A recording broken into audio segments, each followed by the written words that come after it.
నవరాత్రి 7వ రోజు కాళరాత్రి.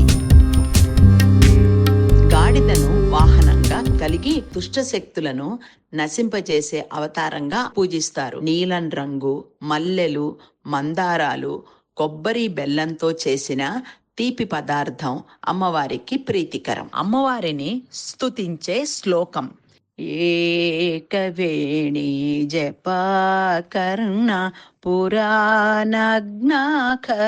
స్థిత లంబోష్టికర్ణికాకర్ణి